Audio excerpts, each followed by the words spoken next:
Okay, my name is Lars Erslev Andersen, and I am a researcher at the Danish Institute for International Studies. We will welcome you very much to this webinar on the future of Palestine. Actually, 2020 seems to be quite a determining year for the Palestinian. Back in January, the Trump government or administration published the so-called peace plan, or the plan for, it's called prosperity to peace. And it has been worked on in the administration for almost the whole time since the Trump took office. It was announced as a two-state solution with East Jerusalem as the capital for the Palestinian, or rather Jerusalem as a divided city in the two states. But reading the plan, it became clear that it was not a state solution for the Palestinian, and that it was not offering East Jerusalem as the capital. It was actually more or less the same as the Palestinian already have now, with a limited self-rule, with a fragmented territory. They were offered some extra territory in the Negev desert, and really a big bunch of money. But concerning the territory on the West Bank, the plan also opened up for a formalization of annexation to Israel for 30% of the territory. So at the end of the day, it was more, as I see it at least, a no-state solution than a two-state solution. And it was, of course, very much discussed and debated and also criticized. But then in the middle of the year, we had a new development when the Arab states started what's called a normalization process. And what is that? That is that Arab states start having normal full diplomatic relations with Israel.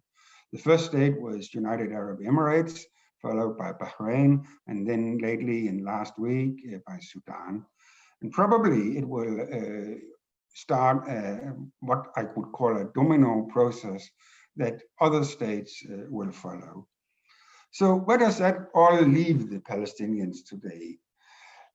In a policy brief, the future of Palestine that I wrote and published together with the Palestinian diplomat and researcher Yuad Jaradat, we argue that so far there are no other sustainable solutions to the Israeli-Palestinian conflict than a negotiated two-state solution.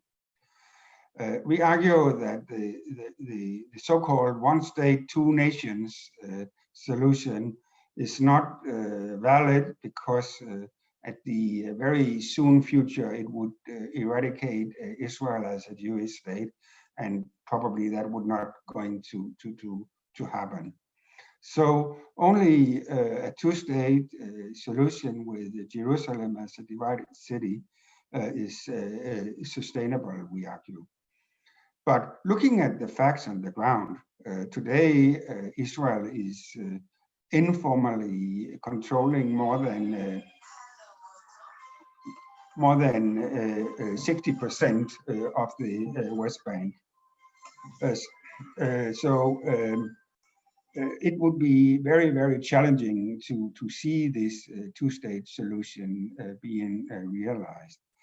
And so where does that all leave the Palestinians today?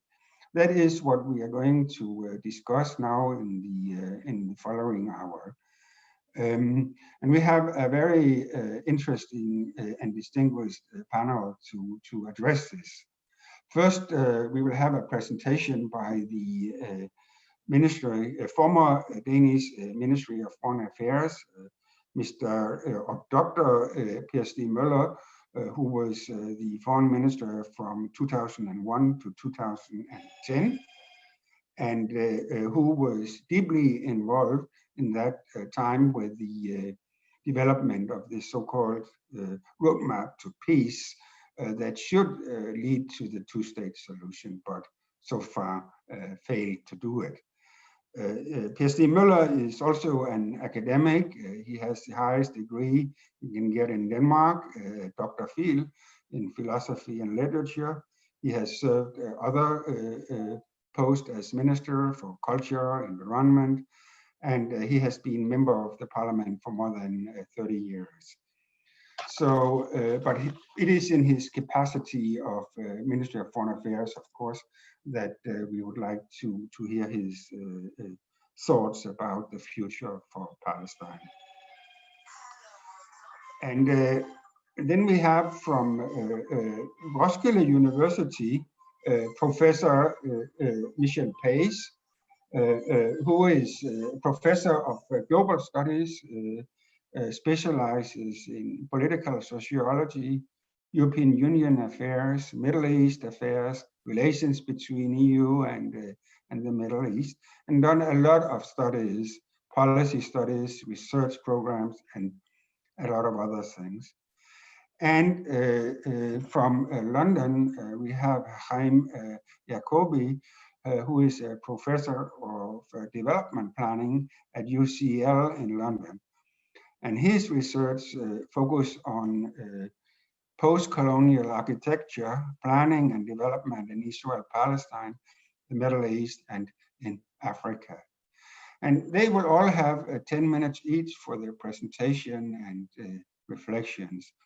And then my good colleague, Sir El-Jaichi, will moderate the debate here among the panelists and the questions from the participants.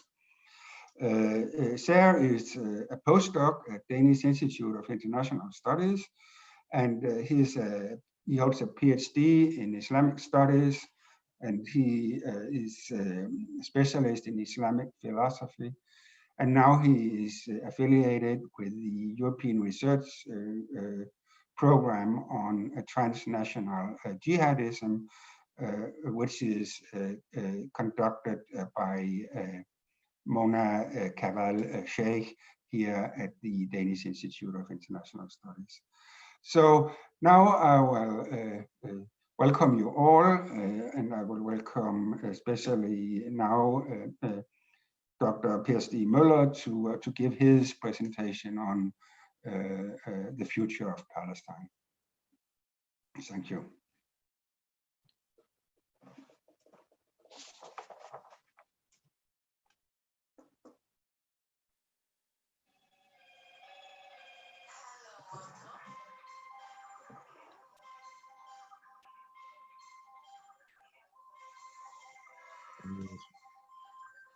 Are we through? Can you hear me now? Is there any sound getting through? Yes, okay. That means I can start.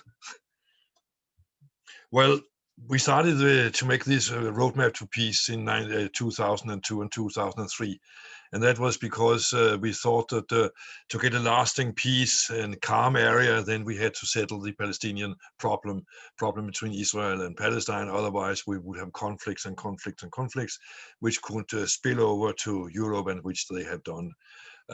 So that was why we started, just to be just to the area, and also to get a peaceful environment for Europe. And the idea was to end with a two-state solution where the West Bank and Gaza was Palestine in a contiguous area, so it didn't look like a Swiss cheese. And they should live peacefully side by side. And it became also endorsed by the Security Council in 2003 or 4. So that is still the plan for the world, but it has led us nowhere. It was supported by Sharon, of course, of Arafat, but also Sharon, and he withdrew from Gaza, which was part of the process. And he said to me he then would withdraw from the West Bank, but then, of course, he faded away, and Gaza did not become the success which it was supposed to be, and which the Palestinians had promised us to be. Still in 2008, we had this Annapolis conference where Olmert, the successor of Sharon, and Abbas promised George Bush that they very, very quickly would make a peace. And I know that Bush and Condoleezza Rice expected the peace to be signed before Bush left office in 2009. But then why did it not happen? We were so close. Why didn't it happen? I think it didn't happen because Syria and Iran did not want that peace. A peace between Israel and Palestine. Then Syria was afraid that the Golan Heights would never come back to Syria. They needed that to be a part of the peace. That meant a peace between Israel and Palestine was not in the interest of Syria. They had to be part of the peace, otherwise they dared to be forgotten. And Iran, of course, did not want Israel at all. So that activated Hamas. So in the Christmas 2008, Hamas started to send rockets into Israel. Israel was in the election campaign. And of course, nobody can just sit on the election campaign and get rockets in the missiles in your head. And then they started to push the Gaza back and attack Gaza heavily. That meant, of course, that Netanyahu won the election and not Olmert and Tzipi Livni, which meant that the peace process was out of question at that moment. So that was why it went wrong. The forces in Israel did not dare that peace. The Palestinians could not keep Hamas at ease. So that was a problem. Abbas could not deliver, and Israel had security concerns, which was evident after this Christmas attacks. And by the way, the Palestinians were split between West Bank and Gaza, PLO and Hamas. So what's the situation? It is either you get a united Palestinian camp with which Israel can make peace, but they are not united, so they cannot do it. If they make peace with Abbas, well, what about Hamas and Gaza? They have to have peace and be sure that they live inside secure borders. So if that is out of the question, then you only have the Great Israel, a one-state solution, which within the plan of Trump, gradually is annexing the West Bank.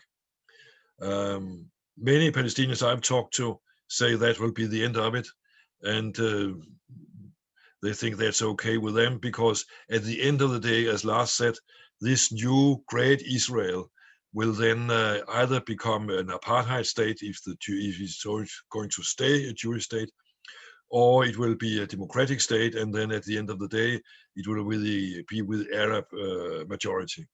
So they can live with that. And Arafat also had said he would be able to have it to end up with that situation where you had one state, and at the end of the day, the Palestinians would be in the majority. This one-state solution is also what some of the Arab countries are getting accustomed to. You saw that with this agreement with Bahrain and the Emirates, perhaps South Sudan, but that's not finished yet. That means that for the Sunni Arabs, for the Arab Peninsula, Israel is not dangerous. Israel will not attack them. The danger comes from Iran, the conflict between Sunni and Shia. So for many years, the Sunni leaders have said to us that their enemy is Iran, not Israel. So they want a peaceful situation with Israel, and that they can get with this gradual acceptance of connection with Israel. And now 2 countries, perhaps 3, have started that, and then the others are looking at it. The Arab Street did not react. They did not react, which means that more countries can follow suit, because for them it is important that Israel is on their side and they can use Israel and hope for Israel if they get an armed conflict with Iran. So the Arabs will have will prefer the two-state solution, but they can live with this one-state solution. So the conclusion is, if we really want Israel as a Jewish state, which can live in peace with their neighbors, then you must have the two-state solution. Otherwise, Israel's history is about as a Jewish state will end. That was the same Theodor Herzl warned against, as Peres warned against, as Sharon realized, and that is why I still think that must be the result of it. But at the moment, it's not successful, but the Arabs will, if they can, stop. Syria is out of the question now. Iran is still dangerous. And then the Arab countries, the Sunni countries, might tell Hamas to line in and accept a peace which PLO can make with Israel. And that will be the best outcome. Thank you.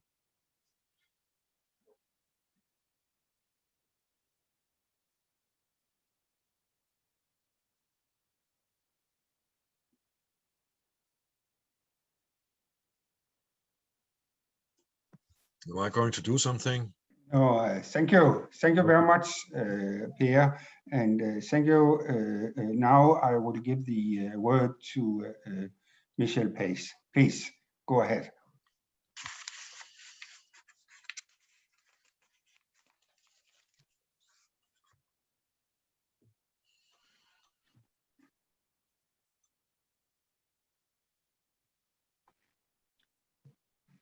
I think Michelle should, okay, go ahead.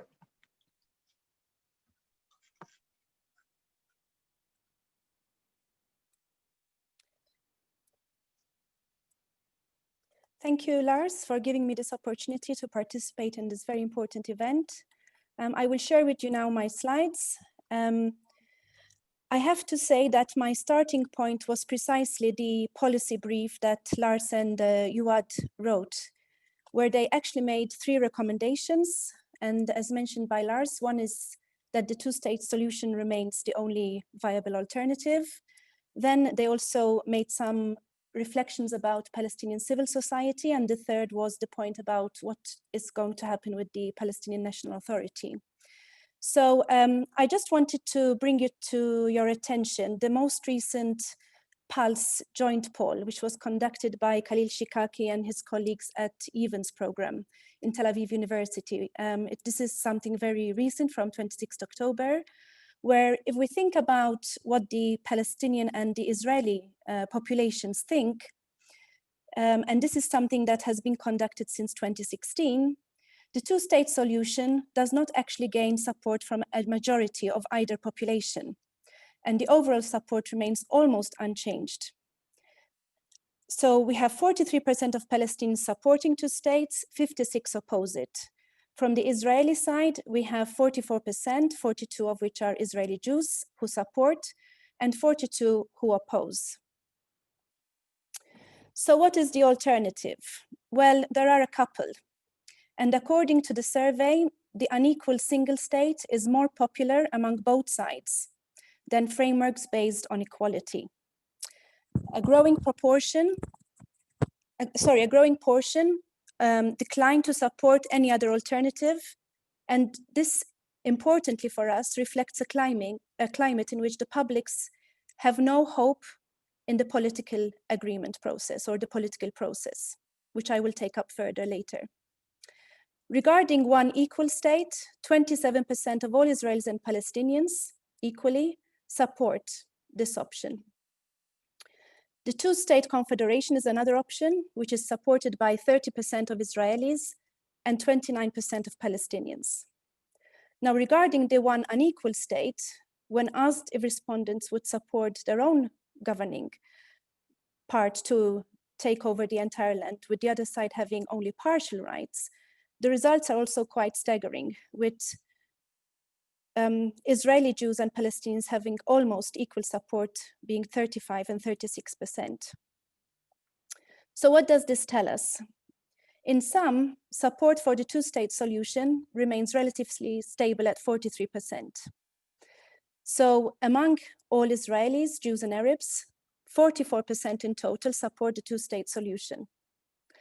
Having said that, this is the lowest level of support for this idea among Israeli Jews and also Palestinians. So we see that there's a decline. So fewer people on both sides support two possible alternatives to the two-state solution. So either one state with equal rights or one state without rights. So I'm going to reflect a little bit now what this means. As already mentioned, 53 years of peace proposals or negotiations have led the Palestinians and Israelis to more violence rather than peace. And I should emphasize that nothing about the Israeli government's declared intention to actually annex parts of the occupied territories is new. This is not a new conversation we're having. The process started many years ago with the gradual but systemic appropriation of lands for settlements, and also as declared by Israel for military purposes. And this process has not ceased. It's actually being entrenched. Now, for those of us who have some hope left for Palestinian civil society, what do we see happening on the ground? Well, resilience is stronger than ever. And what we see is that there is a push which had been initiated for some time now for localization, which means that we see a reconstitution of relations between the international aid community and local actors. In reality, however, local actors continue to operate outside the global humanitarian apparatus.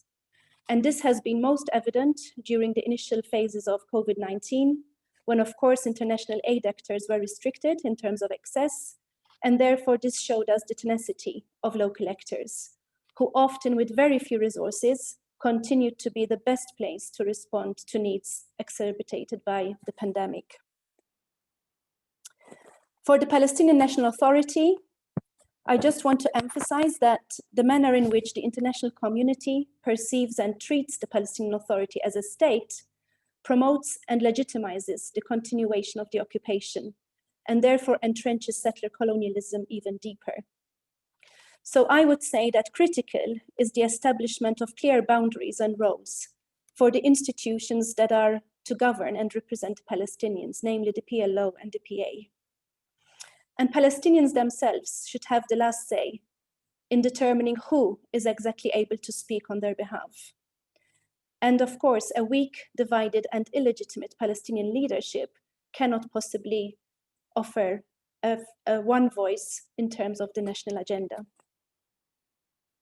So by way of conclusion, I want to just say that, and perhaps I pass this for the Q&A, it is time to decisively call for an end to the Israeli system of erasure of the Palestinian people. Thank you.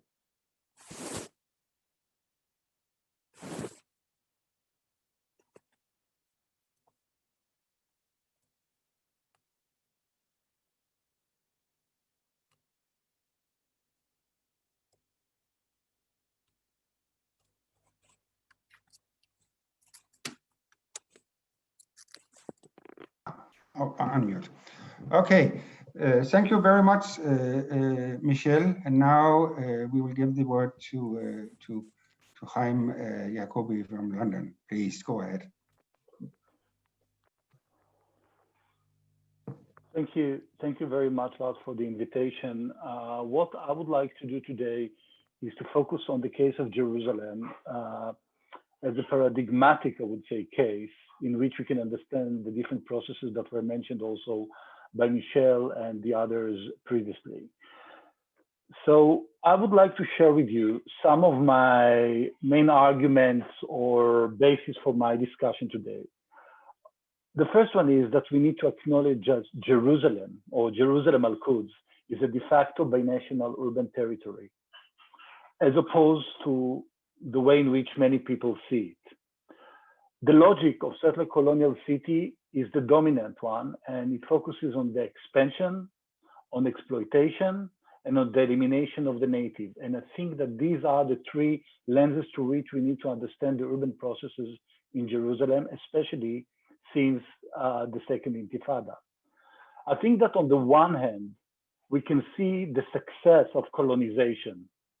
It has to do with demography and the way in which Jewish settlers live in East Jerusalem, with the geography of Jerusalem, which has been changed dramatically since 1967, racial capitalism, which has to do with the political economy of the city and the dependency of Palestinian labor on the Israeli market, and the creation of a new cognitive map of the city that creates a situation that many settlers who live in East Jerusalem don't consider themselves as settlers, since East and West Jerusalem became a one urban unit. But this process also contains a paradox, I would say. A paradox which is very characteristic of the settler colonial city. On the one hand, the attempt to divide, to segregate, while on the other hand, we can see a flow of Palestinians, for example, to Jewish neighborhoods in general, but even Jewish settlements in East Jerusalem, as I explored in my previous work. We can see control on the one hand, but protest on the other. We can see exclusion of Palestinians, but economic dependency that must include them in the labor market, for example. And I think that there is another additional important problem, and it has to do with the international involvement and the approach towards, I think, Israel-Palestine in general, and Jerusalem in particular, looking at the only solution as a solution of two states, without any challenges and without any nuances. I will not be able to go into details, but what I would like to highlight today is the geopolitics of the city that created, on the one hand, an irreversible situation. For example, there are more than 200,000 Jews living in East Jerusalem, while only 335,000 live in West Jerusalem.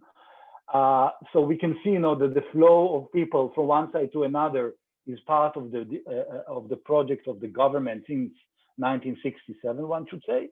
But we can also see that there is a growing presence of Palestinians in the city, especially after the construction of the separation wall, when Palestinian Jerusalemites returned back to the city in order to gain their rights and not to lose their rights as inhabitants of the city of Jerusalem. In general, I think we need to see how the occupation of East Jerusalem in 1967 as part of the West Bank also was continued as a colonization project that was, as I said, very successful from the Israeli side, and what I see today as a process of apartheidization. So if it has been mentioned before as a risk, I would say that what we are witnessing today is a process of very intensive apartheidization of the city of Jerusalem and the frontierization of the Palestinian neighborhoods.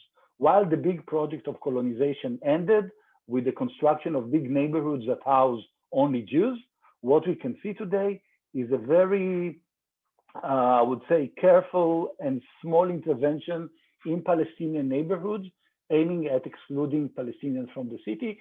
Have a look at the case of Silwan, at the case of Isawiya, at the case of Sheikh Jarrah, and so on and so forth. So basically, what I would like to claim that there are two alternatives. The first one, and I was lucky enough to be part of the Israeli-Palestinian Center Research Institute big project on imagining the future of Israel-Palestine. So one option is to look at Jerusalem as a binational shared city, which works not on the logic of division, but at the logic of creating, on the one hand, regional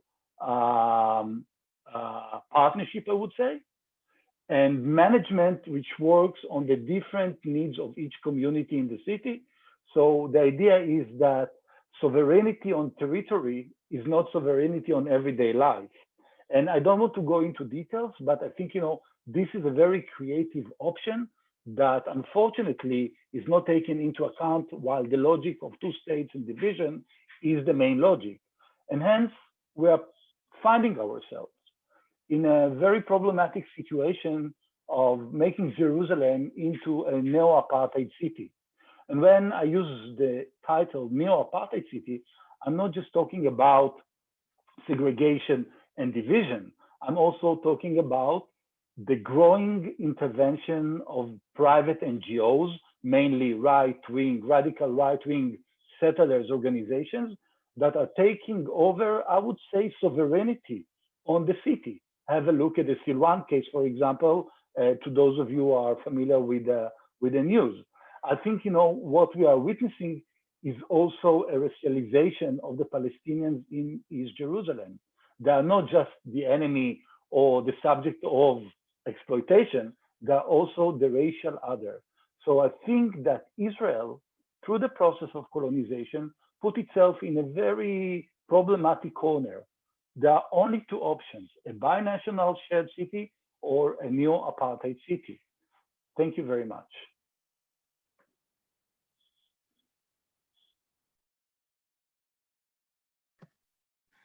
Thank you very, very much for these three perspectives. And now we will have time for debate, discussion, and I think this will be moderated by my good colleague, Seah. So please take the word. Thank you, Lars. Everyone can hear me? Cool. Actually, we have more time for Q&As than we had planned, which is very good. And I can tell you there are many questions from the participants. And I want to start with the first speaker, Mr. Persti Müller. We have a question about your perspective, what you mentioned about the role of Iran and Syria in spoiling the peace agreement between the Palestinians and the Israelis. And your focal point was that the current threat, seen from a Sunni Arab perspective, the current major threat is coming from Iran and so forth. We have Mehdi Mizowar, I guess I'm pronouncing his second name correctly, asks, or he raises some doubts about your claim, and he says that the normalization ties with Israel, they're led by the political elite in the Gulf and not by the peoples living in these Gulf countries, and therefore the credibility of these normalization ties can be questioned, and the entire thing about Iran is exaggerated and takes focus away from the military occupation and the real challenges facing Palestinians in their everyday lives. So how do you react to that? Well, can you hear me? Am I through? Well, if you don't get a solution, then you have to analyze the situation and find out why didn't you get the solution. That I did, as we didn't get it. That's why around 2005, I could see we will not get the two states. I analyzed, why don't we get the two states? Why don't we get a solution? Who is interested in spoiling it? You have to find the spoiler to eliminate the spoiler. And there I realized, don't forget, I went around in the area and talked to very many governments in the area. The spoiler was Syria, Iran.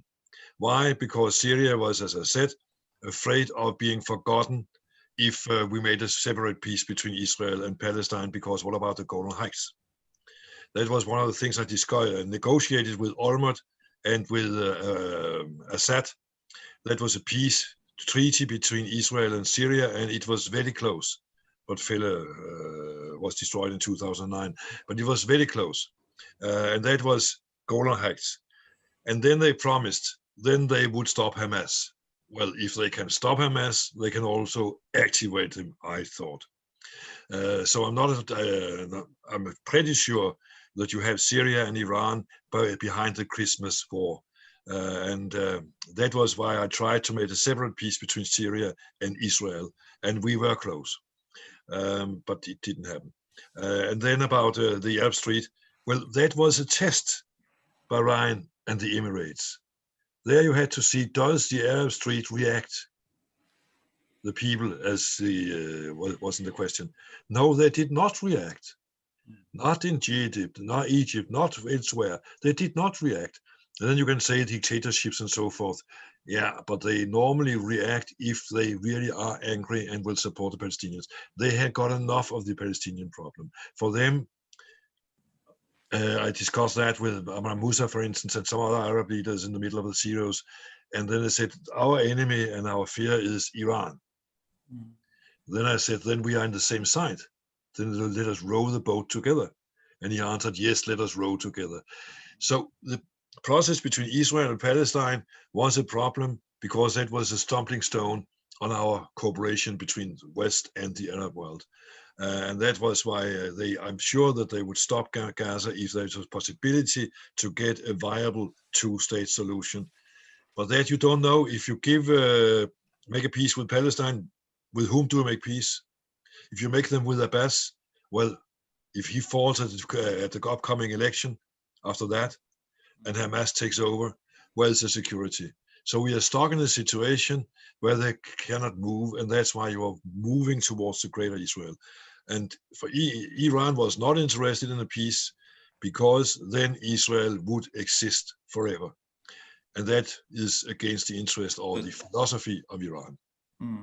Can I just pose another question, which has been posed into the Q&As in this Zoom room, which is quite relevant for what you just said, and it's about Gaza, exactly Gaza, and the many attempts that have been made to get humanitarian aid into Gaza Strip, and they have been cut off, and obviously it is Israel, again, the military occupation authorities that have been denying any humanitarian aid into Gaza, not the Iranians or the Syrians. They tried to send weapons in. They were caught trying to send weapons in. Okay, I understand, and of course, but with regard to the humanitarian situation, which is significant also in light of what Michel was talking about, the civil society in Palestine. Yes, I got it. Yeah. You are right. The situation has become worse for the people in Gaza than we had expected it to be. There should have been airports and ports so that they could have commerce with the foreign world, trade. That was also the idea in 2005.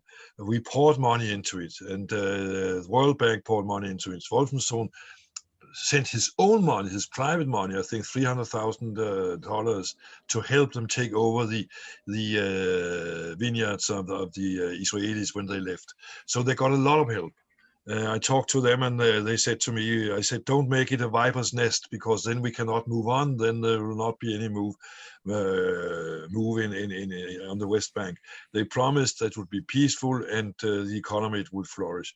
They destroyed it themselves. And then, of course, when you saw Iranian weapons getting in through the ports, then the Israelis stopped the ports. Then we had the problem, why don't Egypt help? Israel has nothing against Egypt helping them. They don't help because, as they said to me, we will not be responsible for 1.2 million Gazaans. They would not have them in because they didn't want the responsibility for them. So their own behavior made it impossible. And I fully agree, the way they are now encircled, the sanctions against them are only making things worse. And there should be a change in that situation. I fully agree with you, but I think they could do something themselves. And that is because they get their help from Iran and Syria, so they do what they are told to do. Okay, we could discuss this for many hours, but I guess I'm gonna go to the next question, and it's for Michel. We have a question from Terry Remble. I guess her name is Terry Remble. Yes, which is a very good question in my opinion. It's about the opinion poll, the survey you mentioned about and the findings of this survey. As you summarize these findings, the opinion poll was limited to the Palestinians living in the West Bank and in the Gaza Strip. So the question from Terry is, what about the opinion of Palestinians in the diaspora, because this raises some serious questions about, the diversity of perspectives among Palestinians about one-state solution, two-state solution, and so forth. So, yeah. Yes, of course. I'm not aware of any updated surveys about the opinion of Palestinians in diaspora, but from earlier research of mine, most Palestinians who are in diaspora actually give the first word to people who are living the occupation and who are living the settler colonial situation. But for those, of course, who would like to return, this is huge. And especially those who live as refugees in camps, right, across the region in particular. And of course, what they say is that, just to sort of connect with the previous discussion, is that when we see that the annexation has been stalled, not stopped, it has been stalled, especially through these so-called normalization agreements with the likes of UAE, Bahrain, and Sudan. What is actually happening is that there's a recognition in Israel's conservative leadership that their aggressive expansionism in recent years has only accelerated Israel's advance towards the dreaded but inevitable outcome of their desire to colonize all of Palestine, all of historic Palestine. So the establishment of one Israeli-Palestinian state will mean that Israel will have to grant equal citizenship for all inhabitants. And this is a very, very big thing for Israel. And that is why annexation has been stalled and not stopped. So they view the situation as it happens on a daily basis. And for those who have not visited Gaza, I think you need to see the actual existential tragedy of almost 2 million people. And I don't think we should just blame the Iranians, because we can also pose the question, who really do the Palestinians have to make peace with on the Israeli side? Are we talking about Netanyahu? Are we talking about his best friend, who he calls his best friend, Trump? And also in terms of the entry of arms, who does export arms to Israel? We can point the finger at the Americans, at various European countries. So I don't think this is a question of pointing fingers. I think this is a question of Palestinian rights. And those refugees who are spread across the world, who really want to return, have the right to do so according to international conventions. And that is what we need to emphasize. Chaim, do you have any comment on that, or? I've just a small comment, which has to do, with the question of humanitarian aid, I think to Palestine in general and to Gaza in particular, because I think this is a very important question, which is linked to Michelle's reaction before. Michelle and me just finished, a research project on Gaza, and we can certainly argue that the way in which Israel punish Gaza in general and people in Gaza in particular is something which is very much linked to ideology. It is not just, the abuse of human rights. It is part of a wider agenda. And I think, as I said in my presentation, Israel puts itself in a very problematic situation. On the one hand, annexing, West Bank also means, to grant citizenship to Palestinians. And, for many Israelis, this is, the biggest fear. On the other hand, continuing with the same policies backed by several European countries and obviously by the US also means that Israel will stay, a very, very aggressive political power in the region. And so this is one level of the answer. The other issue, which has to do with the public, the way in which also Israeli public is understood as homogeneous. And I think, it's important to highlight that even within the Jewish population in Israel, there's a growing, interest in rethinking the nature of Israel. What does it mean to be a Jewish state? What does it mean to be part of the Middle East? So I think, it's also a component that one should put into the discussion. And Chaim, I'm very happy that you're raising this issue, because it links very well to my next question, which is also posed by one of our participants, Samuel Shidem, I guess his family name is Shidem. He asks if do you refer to Israel, speaking about ideology and the notion of Jewishness and how it links to the political entity known as Israel, how do you refer to Israel in light of the national law? Do you refer to Israel or see Israel as a democracy still, or what do you have to say about that? I think, for me, the new national law is just but another illustration to the problematic nature of Israel, not as a democracy, but as a ethnocracy. Because the national law, what it does is actually, institutionalizing, how could I say, making inequality into something formal. Because these practices exist in relation to land, in relation to language. So the exclusion of Palestinians from the Israeli public sphere, and here I'm talking also about Palestinians who are Israeli citizens, this is part of the Israeli politics in the last few decades. What the new law is doing is making it into something which is more formal. So, I think the new law is a catastrophe, but I think we could not look at it as an anecdote. It's part of a growing process through which the exclusion of Palestinians became the norm. And I would also like to highlight here that the new national law or the different mechanisms of exclusion in Israel are not just against Palestinians. They're against the notion of Arabness, including Mizrahi, Oriental Jews. So I think we should look at it historically, ideologically, and as a process.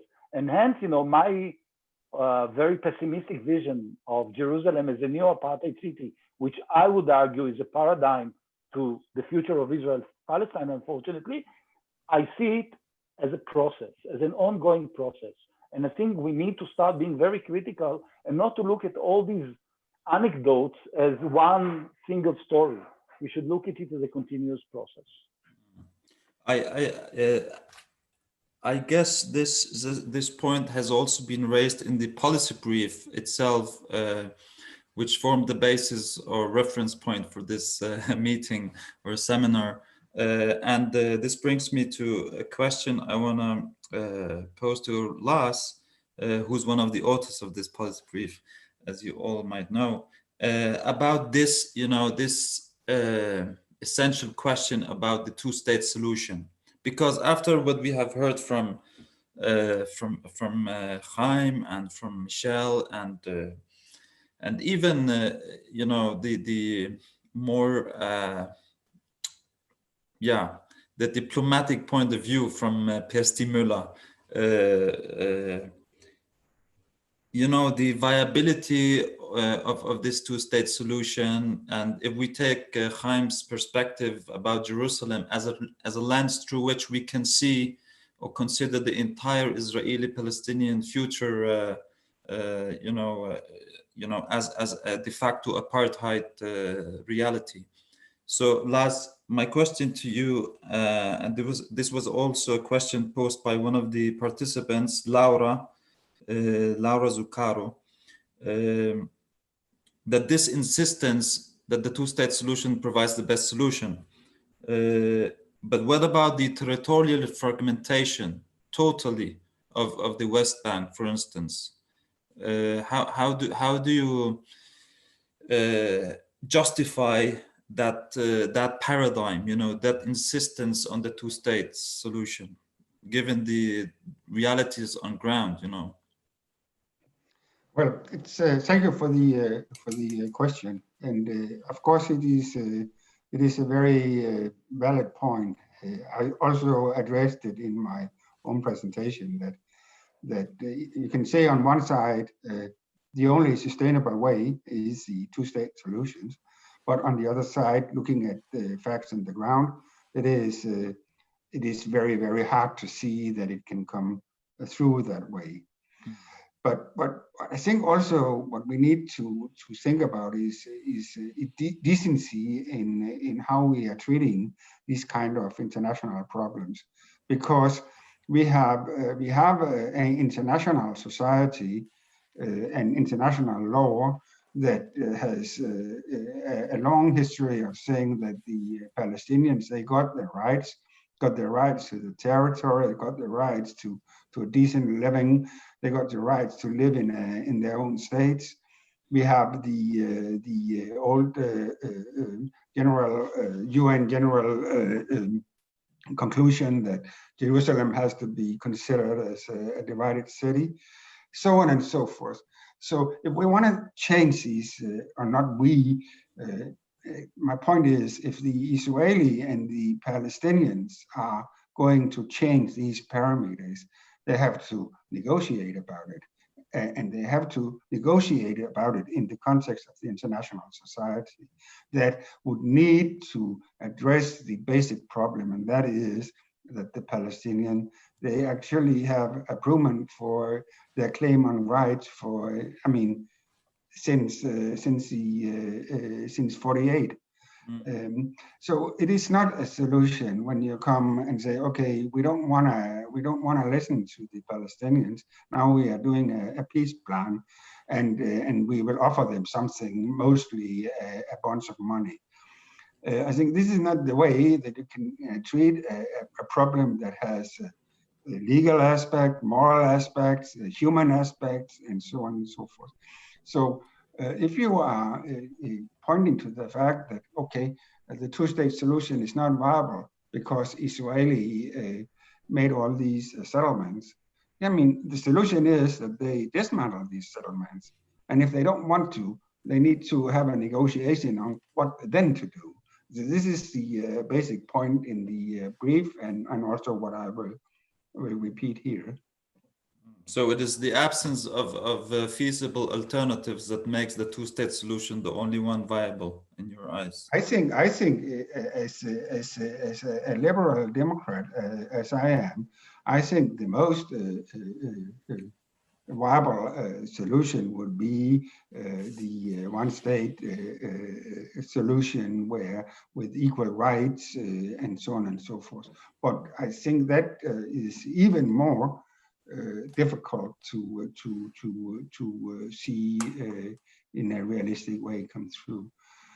Alternatively, we have the apartment state solution, and yeah, then we need to come up with some discussion about, can we live with that? Will we live with that? And what are we going to do with all these stateless people living there and living in other states? Is that just something we want to forget about, or what are we going to do? I mean, if we say that, okay, the two-state solution is not a realistic perspective anymore because of these developments, then we will need to answer the question, what will we then do with the many people living, most of them in Gaza, children? How would their future be? We need to address these questions. We cannot just say, well, this is not sustainable. This is not realistic. So, okay. This is the basic point. I think I try to promote in this discussion. We have only 6 minutes left, and I'm sure that all of the participants in this panel have much more to say. So to be fair, I'm gonna give each one of you like 2 minutes to like come up with some concluding remarks.